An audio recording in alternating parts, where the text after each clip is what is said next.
पर मैं ये कहना चाहता हूँ कि जो हमारे विश्वसनीय सूत्रों से और भी पता चला है चीजें, उसमें ये भी बताया गया कि कोशिश करो कि कुछ ऐसा मिल जाए कि बॉबी पवार को लोकसभा चुनाव से पहले पहले जेल के अंदर भेजा जाए।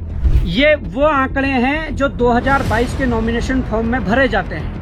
ये आंकड़े ये हो जाते हैं कि जहां 5 साल में 4-5 लाख रुपए संपत्ति बढ़ी थी, तो खटीमा 2022 चुनाव में वो संपत्ति का ब्यौरा देते हैं और कहते हैं कि उनकी संपत्ति 3,34,50,708 रुपए।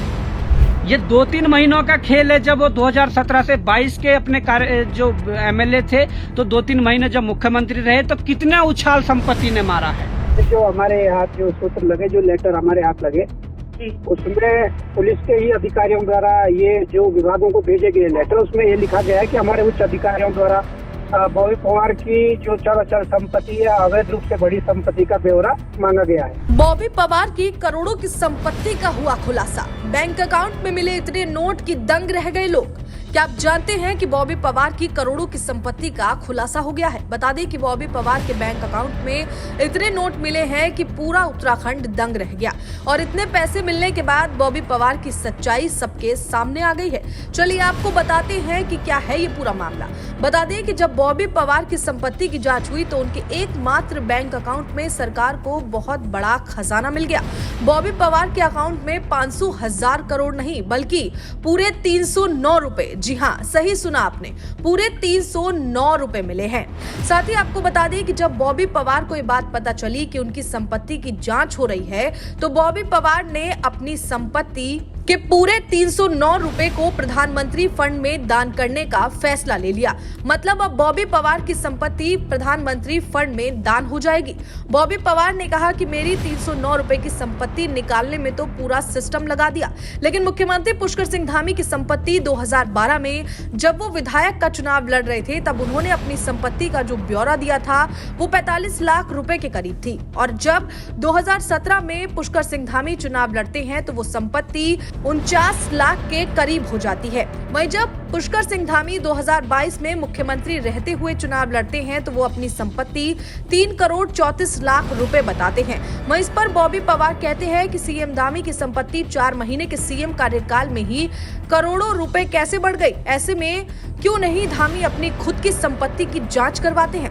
बॉबी पवार ने कहा कि वो भ्रष्टाचार के खिलाफ लगातार लड़ाई लड़ रहे हैं। ऐसे में सरकार भ्रष्टाचारियों को छोड़ उनकी जांच करने में क्यों लगी है। वहीं इस खबर पर जब हमने बॉबी पवार से बातचीत की, तो उन्होंने क्या कुछ कहा है, चलिए आपको भी सुनाते हैं।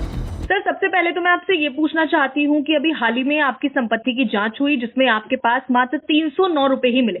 इस पर आप सबसे पहले क्या कहना चाहेंगे? देखिए मैम, ये जो संपत्ति की जांच है, ये लगभग 2-3 महीनों से इन्होंने चला रखी है, चल अचल संपत्ति जी।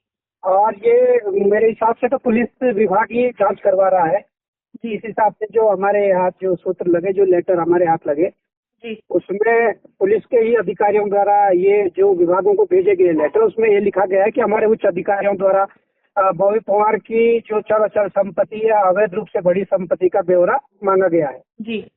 और उसमें ये जांच चल रही है और कई जगह ये गए भी है। जिसके बाद मेरा एक बैंक अकाउंट को होल्ड किया गया था जी, उसे फ्रीज किया। तो मैंने जब बैंक में जाकर देखा, तो अपना अकाउंट फिर से खुलवाया, क्योंकि उसमें कुछ ऐसी गतिविधि हुई नहीं थी। दूसरी बात है कि अगर ये चल अचल संपत्ति के इस प्रकार से कर रहे हैं, तो कानून सबके लिए एक होना चाहिए। उसमें हमने धामी जी पे भी आरोप लगाए हैं, क्योंकि हमने उनके जो रिकॉर्ड खंगाले, उसमें बहुत सी अनियमितताएं मिली है।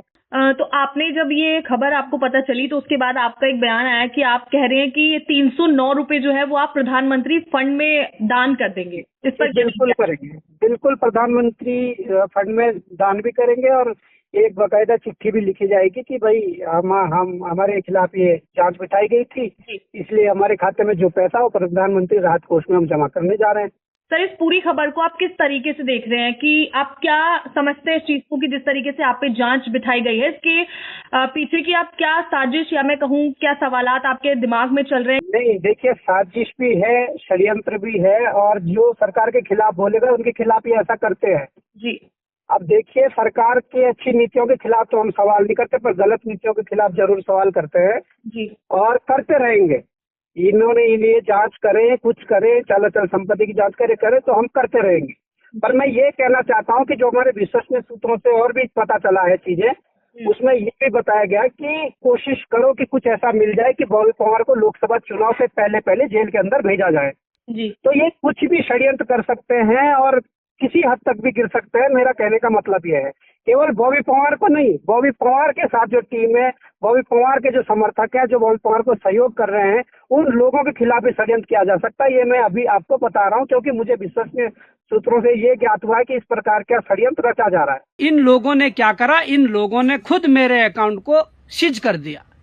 उस अकाउंट को सीज कर दिया जो मैंने देहरादून में डीएवी कॉलेज में जब मैं पढ़ता था, डीएवी कॉलेज में जब मैं पढ़ता था उस दौरान मेरे द्वारा एक अकाउंट, इनकी हदें, इन लोगों ने पूरी हदें पार कर ली। ये जब बंद हुआ तो मैं बैंक गया, मैंने कारण जाना तो उन्होंने कहा कि आपके इसमें कोई ऐसी गतिविधियां हो रही है जिससे कि सरकार को या बैंक को अकाउंट होल्ड करना पड़ा। ये वो पासबुक है और ये वो लेटर है, जो लेटर ये यहाँ पर रिसीविंग है बैंक की, वो ये लेटर है जो लेटर में बैंक को दिया अकाउंट को खोलने के लिए, जिसके बाद कुछ समय बाद मेरे इस खाते से होल्ड हटाया गया। परंतु मैं ये कहना चाहता हूं कि जिस खाते में 2 साल से 1000 रुपए पड़ा हो मिनिमम बैलेंस, उस खाते को होल्ड किया गया, उस खाते को सरकार द्वारा रोका गया। उसके बाद मैंने ये खाता फिर से चालू करवाया है। ठीक है, सरकार को अगर ये लगता है कि भाई हमारे खिलाफ आवाज उठ रही है तो किस प्रकार से इस आवाज को दबाया जाए और किस प्रकार से डराया जाए, धमकाया जाए, किस प्रकार से परेशान किया जाए, तो ठीक है, तुम परेशान कर लो, आज तुम्हारा समय है। ये कानून एक तरफा नहीं चलेगा। मैं बात कर रहा हूं माननीय मुख्यमंत्री पुष्कर सिंह धामी जी की। माननीय मुख्यमंत्री पुष्कर सिंह धामी जी खटीमा से 2012 में चुनाव लड़ते हैं, एमएलए का चुनाव लड़ते हैं।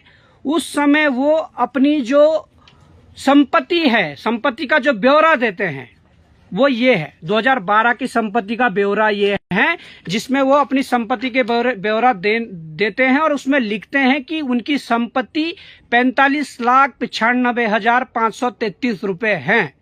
ये पुष्कर सिंह धामी जी अपने आंकड़ों के साथ चुनाव आयोग में ये अपने नॉमिनेशन फॉर्म में भरते हैं कि 45,95,533 रुपए उनकी संपत्ति 2012 के एमएलए इलेक्शन में थी और उनकी जो देनदारी थी उस समय वो 6,60,668 रुपए थी। ये 2012 के आंकड़े हैं। अब 2012 के बाद वो 5 साल विधायक रहते हैं, फिर 2017 में खटीमा से फिर चुनाव लड़ते हैं और 17 में खटीमा में जब चुनाव लड़ते हैं, जब वो दोबारा नॉमिनेशन करते हैं, उस नॉमिनेशन फॉर्म में वो अपनी संपत्ति का ब्यौरा देते हैं। और मैं ये कहना चाहता हूं कि ये 2017 का आंकड़ा है। इसमें वो कहते हैं कि उनकी संपत्ति, वर्तमान संपत्ति 2017 में 49,15,197 रुपए हैं और वो कहते हैं कि उनकी देनदारी जो है 2,07,920 रुपए है। ये 2017 में धामी जी कहते हैं। अब जो देनदारी 6 लाख की थी वो 2 लाख पर आ गई, मतलब उन्होंने देनदारी की है और 5 साल में केवल और केवल मुश्किल से 4-5 लाख उनकी संपत्ति बढ़ी है। बहुत अच्छी बात है, जो होना चाहिए। पर अब आप खेल देखिए, खेल कहाँ होता है। इन 5 सालों में केवल वो विधायक थे, इन 5 सालों में केवल वो विपक्ष के विधायक थे क्योंकि उस समय सत्ताधारी दल कांग्रेस थी। पर जब 17 के बाद जब ये सत्ता में आते हैं और विधायक का चुनाव जीतकर आते हैं, तब ये 49 लाख रुपए अपनी संपत्ति डालते हैं। 49 लाख रुपए जब संपत्ति डालते हैं, इसी दौरान उनका जब भाग्य उदय होता है, भाग्य चमकता है, तो वो 2022 का जब नॉमिनेशन फॉर्म भरते हैं, उससे पहले वो 2-3 महीने उत्तराखंड के मुख्यमंत्री के रूप में काम करते हैं। अब जो 2012 से 17 में 4-5 लाख की वृद्धि उनके संपत्ति में हुई, वही वृद्धि उन 2-3 महीनों में 17 से 22 के कार्यकाल में नहीं बढ़ती है। पर जब 2-3 महीने वो मुख्यमंत्री रहते हैं तो उनकी उसमें कितनी वृद्धि होती है, ये मैं आपको फिर आंकड़ों के साथ ये बताता हूं। ये वो आंकड़े हैं जो 2022 के नॉमिनेशन फॉर्म में भरे जाते हैं। ये आंकड़े ये हो जाते हैं कि जहां 5 साल में 4-5 लाख रुपए संपत्ति बढ़ी थी, तो खटीमा 2022 चुनाव में वो संपत्ति का ब्यौरा देते हैं और कहते हैं कि उनकी संपत्ति 3,34,50,708 रुपए। ये 2-3 महीनों का खेल है। जब वो 2017 से 22 के अपने कार्य जो एमएलए थे, तो 2-3 महीने जब मुख्यमंत्री रहे, तो कितना उछाल संपत्ति ने मारा है। ये सोचनीय विषय है। ये सोचनीय विषय है कि जो संपत्ति 2017 में 49,15,197 रुपए उन्होंने डाली थी, वो बढ़कर 5 साल में सीधे एक्स्ट्रा जो 2,37,75,847 रुपए एकदम से बढ़ जाती है। और अंतिम के, मुझे ये पूरी उम्मीद है कि ये अंतिम के जो 2-3 महीने जब मुख्यमंत्री रहे, उस दौरान ये संपत्ति बढ़ी होगी, क्योंकि 5 साल में 4 लाख 5 लाख बढ़ी थी और अब करोड़ों में संपत्ति बढ़ रही है महीनों के अंदर। इतना ही नहीं, मैं और भी कहना चाहता हूं कि जब वो चुनाव हार जाते हैं, जब जनता उन्हें नकार देती है, तो रिमोट कंट्रोल से जो प्रदेश को चलाना था, मोदी जी और हमारे अमित शाह जी को तो लगता था कि धामी को बनाएंगे, क्योंकि उन्हें कुछ लाभ हो रहा होगा। तो जब 2 महीने बाद या 3 महीने बाद फिर से वो उपचुनाव चंपावत से लड़ते हैं, तो उनकी संपत्ति का ब्यौरा कुछ इस तरीके से होता है। ये आंकड़े बता रहा हूं साथ साथ।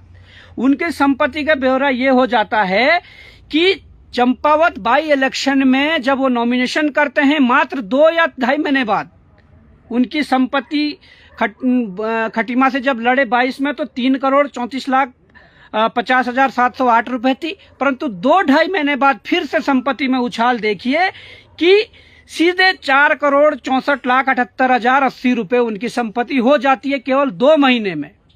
अब मैं ये आंकड़े इसलिए बता रहा हूं कि एक तरफ ये आंकड़े हैं, दूसरी तरफ बॉबी पवार के खिलाफ चल अचल संपत्ति की जांच जो चल रही है।